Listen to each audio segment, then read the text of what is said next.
friends, it's UrsulasRevenge, and happy Wednesday update day. We are halfway through the medieval event, or midway through the medieval event, if you will. And as expected, more things have been added to the area for us to talk about. But first, there is some news from yesterday I want to go over before we even get into today. So the first bit of news that you won't see in the news is that Star Stable actually disbanded their affiliate program for creators. Now, you probably don't care about this, and that's fine. I just wanted to document it because that's the point of this video, is to document all the changes in the games. Yesterday morning, affiliates got this email stating that the program has been discontinued. They cited, while the program has generated interest, the resources required to maintain it have exceeded what we believe has been sustainable. Shortly after, affiliates received a notification that their contracts were suspended, and that's pretty much it. Now, I wasn't part of the original ambassador program, though I wish I could have been. The affiliate program was just more so that creators could earn a little bit of revenue for people using their link and then purchasing accounts. I think mostly just accounts or making accounts. I don't necessarily know if it had anything to do with star coins. I was never actually able to get any confirmation on that. Either way, there was one campaign that gave everybody the opportunity to make a video either on YouTube or TikTok or make an Instagram post to promote the game, and they got rewarded both with cash and star coins. Unfortunately, in the 7 months that the program ran, that was the only opportunity for public affiliates to actually have an opportunity to do anything with the program, aside from just getting revenue from their links. Most of the campaigns that were linked to the program were for individual creators or MCNs or multi-channel networks. The payouts for those were public, and they were a lot. So I wouldn't be surprised if the program was canceled because what they were paying the larger creators or the multi-channel networks was just higher than what they were getting in return from new player accounts. That wouldn't surprise me that they canceled it because they weren't seeing the return that they were hoping to. They just kind of cut the program. Now, what does this mean for Star Stable as a whole? Absolutely nothing.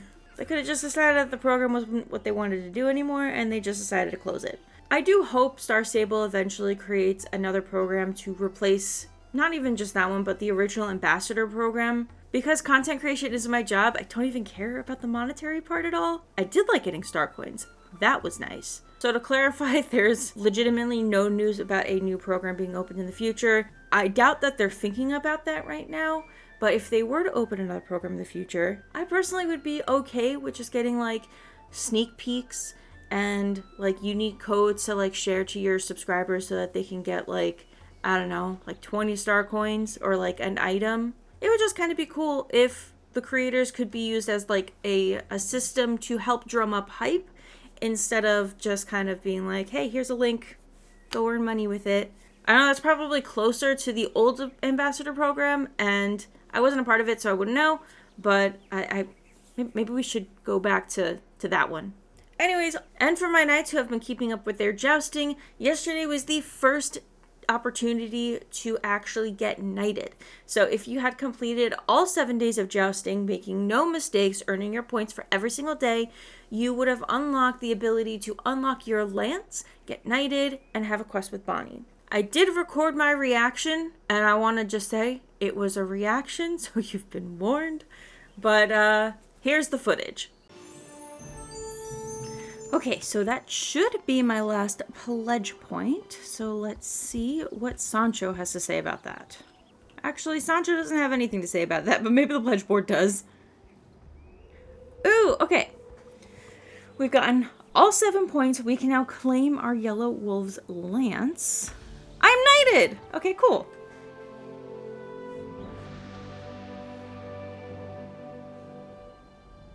So now, what can I do with the lance? Nothing? Hello? Well, that's severely disappointing. Wait, no, hold on. This person has a lance. This person has their lance. Why don't I have a lance? Where have lance? Okay. Bonnie has a quest for us. So maybe this is how. A knight's path.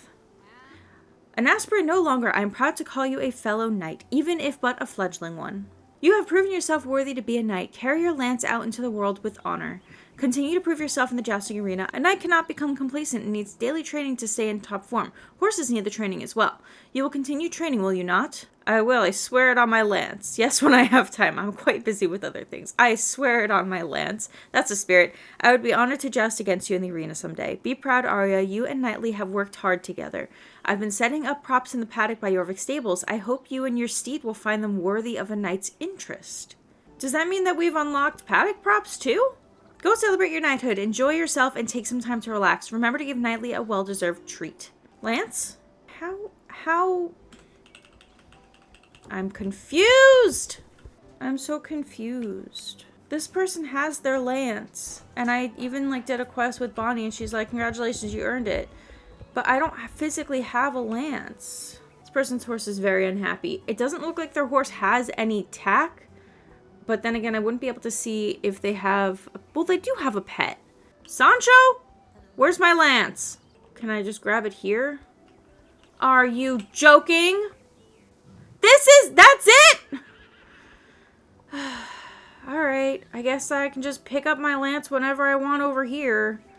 That's disappointing. I thought it was going to be like a saddlebag pet or something. Not that it'd be sticking up in the air, but there's got to be a way for that knights store their lances when they're not holding them.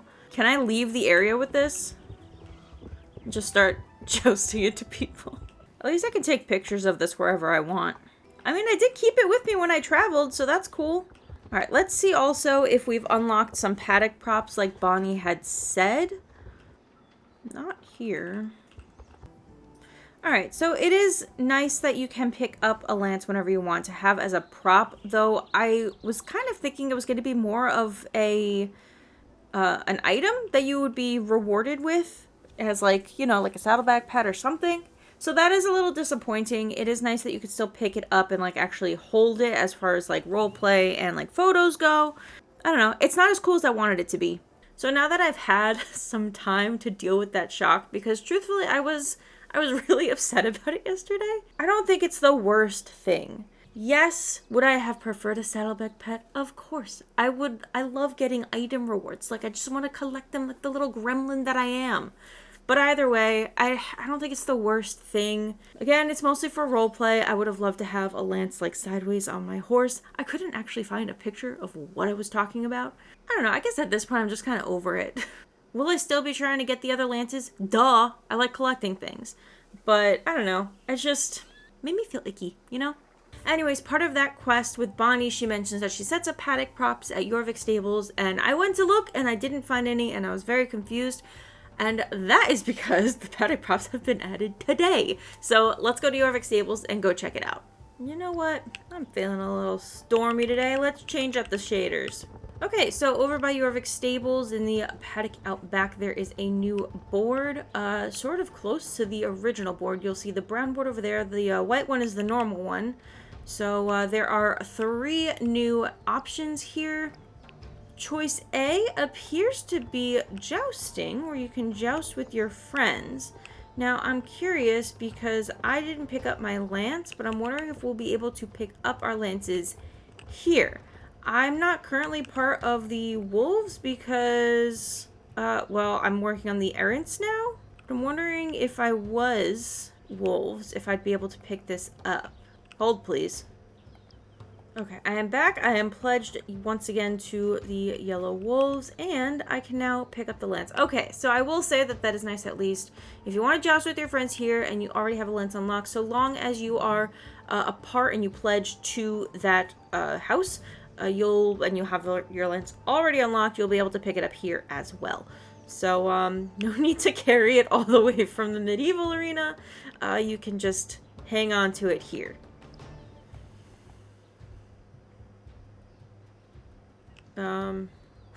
What? Hold on. Okay, this is, okay, I see. Props B is a dressage arena. There are these stands on the side still from jousting, which is really cute. It's a nice little touch. It looks like a smaller dressage ring, if I'm not I don't know. Are those standard sizes? I don't really know that much about dressage aside from Jorvik dressage. What I think is really cute is that there is a, instead of like the gazebo, there is still a little tent hut for the judge, even though this is not a judged event, which is very cute. I just think that that's a little fun detail. But yeah, so we've got a, I mean, I guess I could just check the scale. Is this about, it feels narrower than the other dressage. I don't know. You tell me. And finally, we have a cute little jumping course with all new, for the most part, props. So this is like reskinned with the flag at the top and the shields and the banners, which is really cute. This one that was really intriguing to me in the spoilers, this is the bridge to Marching Gas Castle, which is really cool that they're using assets from the game, even though those assets aren't released and have no timing of which they will be released, and probably would have been really cool to be released with this event. But anyways, I digress. I really like this one with the little dragon perched at the top and the little lanterns from Valedale or Hollow Woods. Very cute. Love that. We've seen this guy before. And this is also cute. It's kind of like a little bit of like a medieval princess kind of vibe, where you've got Silverglade Castle and you have Token, who's really cute. Nice to see you again, Token, with the Bobcats pink. Ooh, you even got potatoes. Oh, this one's fun too with the lances. Oh, I've destroyed the lances. What happens when I run into them? Oh, they just kind of go spinning. What happens when I run into a normal one? Do they also do this spinning thing? They spin horizontally, which makes sense. Also part of the Paddock props blurb on the news, the last line is, "These props are a permanent addition to Jorvik, just like the main medieval area in the Forgotten Fields." So if we weren't sure before, we are sure now. All of this is staying, including all the stuff that they've been adding. It's also worth noting that all of the outfits have already been added to Global Shop, so those will be permanently available. Jousting should be permanently available. And I believe on an Instagram comment, they confirmed that we should be able to pledge to all of the houses and get the lances. So there's really no rush to do any of the event stuff. Now, I'm sure they have a strategy for this that they've just not told us about. I don't know if it's to help kids feel a little less of that FOMO for events, for having missed things, or feeling like they have a very limited time to spend money that maybe is not theirs. I don't know. I don't know if that comes from a law or regulation or just the health of the game, that they don't want to have as many like FOMO opportunities. Anyways, back to the event. Back at the medieval area, we also have 2 new horse coat variations. They're over by the 2 that were added last week, so let's go check them out. We have a Gotland pony for 750 star coins and a Frisian sport horse for 950 star coins. Something worth noting, because I saw a lot of people kind of upset about this coat color, it is a Frisian sport horse, not a Frisian. Normal Frisians don't typically have the white coat, but that is why they're distinguishing that this is a Frisian sport horse. Although I guess it's technically a gray. They're making the distinction that this is a Frisian sport horse, which has different coat options and variations. If you recall, even like I think the Gen 2 or Gen 1, don't totally remember. They had a couple of different ones with like spots and blankets and such.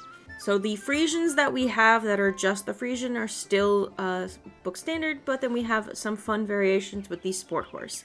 Over the weekend on Instagram, Star Stable posted a cute little behind the scenes post about the Frisians, and they did mention that they wanted to create more sport horse variations and that more would be coming, some possibly inspired by the past coats that they've had. So check out that video. It was really cute and informative, and I like seeing the behind the scenes stuff, especially when they come to their decisions specifically. Moving on, there are some new things in the shops. Over at the cosplay corner, we have 2 new outfit sets. We have the Fair Maiden set, and we have the Forester Garb set. I believe these should all be full stats, so you can dress up in whatever garb suits your fancy.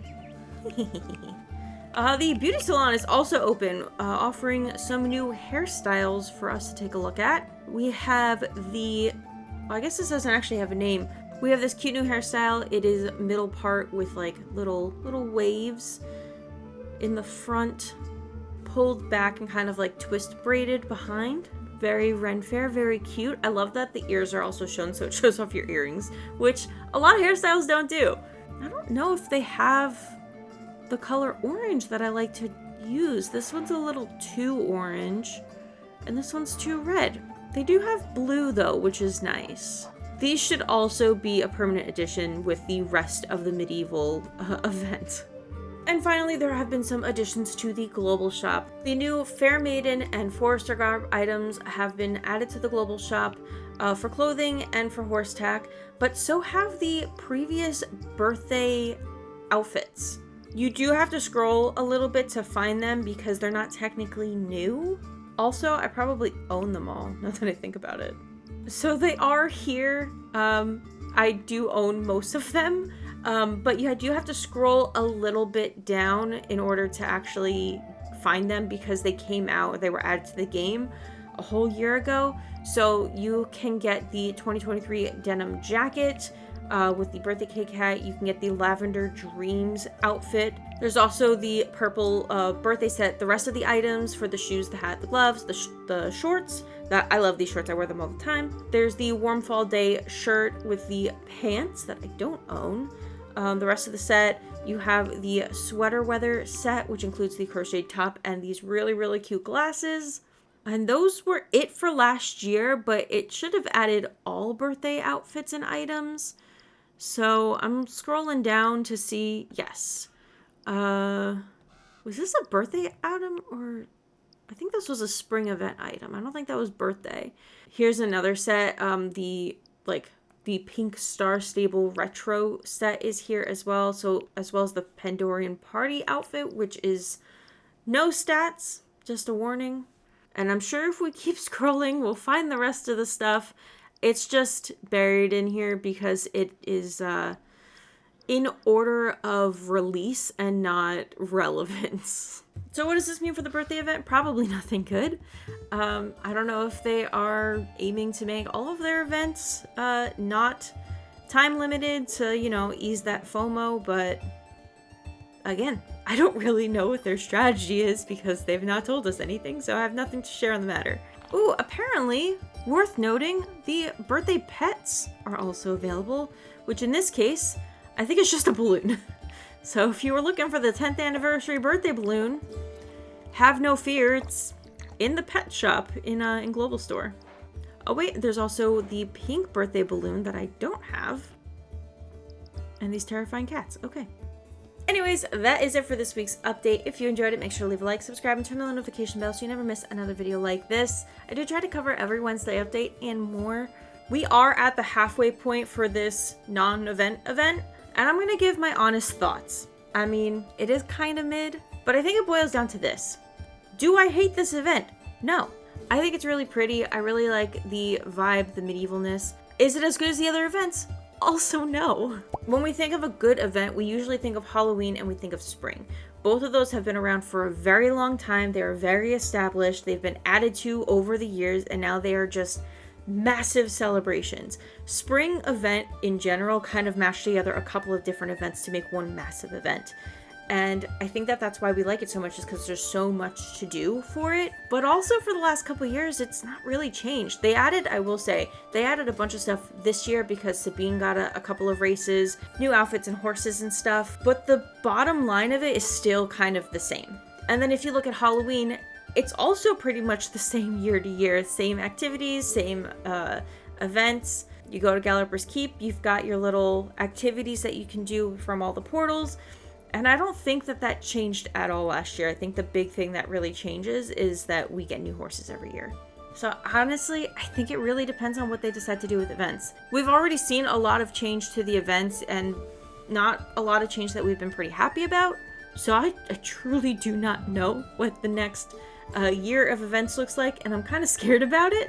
I do stand by that they probably need to just not focus on it because I think we've just been disappointed enough times at this point that we just need to take a break from it.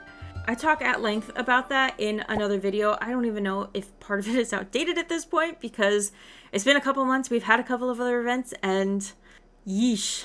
Anyways, the point of the story is while I am disappointed about jousting and that this area is permanent, which is kind of a double-edged sword, get it, sword, but I like this area a lot. I'm happy that it's staying because it's a cool area and that it's fun to do the jousting, it's fun to roleplay, and I just like the medieval content. The other side that is sad that it's staying is because it's not a time exclusive event, and that kind of not takes away the enjoyment of playing the game, because I'm obviously still going to enjoy the game, but it takes the urgency out of playing the event and feeling like I need to dedicate the time to it, which again isn't necessarily a bad thing, it's just different. And I think I just need time to get used to that. The plus side though is that I don't have to worry about event fatigue, because after this event ends, we're going to have 1 week and then another event's going to start for 5 weeks. So I don't really have to feel that much of a burden to like focus on doing all the stuff for the event and getting that done, and then needing a break after the event is over and then not having one. So that at least is good. I don't really need to like hardcore dive into this and do a lot of things each day, which is nice. I'm kind of rambling at this point. I hope you understand what I'm talking about. Bottom line is, I don't think this event is bad, but it's not an event. So I don't think that Medieval Madness, I should say, is bad. I think that they did a great job with it, because it's really pretty area, but it's not an event. And it shouldn't really be advertised or talked about as an event, because it's not. It's like the launch is the event, kind of like the disco. Like they advertised it and kind of like, hey, new area of the game, disco's been updated, come check it out. It's kind of like the grand opening celebration, if you will. So I don't think that there's going to be another medieval event next year. I think that now that it exists, it's here. They don't need to talk about it anymore, and I have a feeling that that's going to be what's going to happen. Which is sad. I'd hate to see this area abandoned, but I mean, it is what it is. Anyways, that's all I got for you today. It was a lot of just my feelings, so thank you, I guess, for listening, and I'll see you all next week for some dragons. We're getting dragons next week. Hope you're excited. Bye!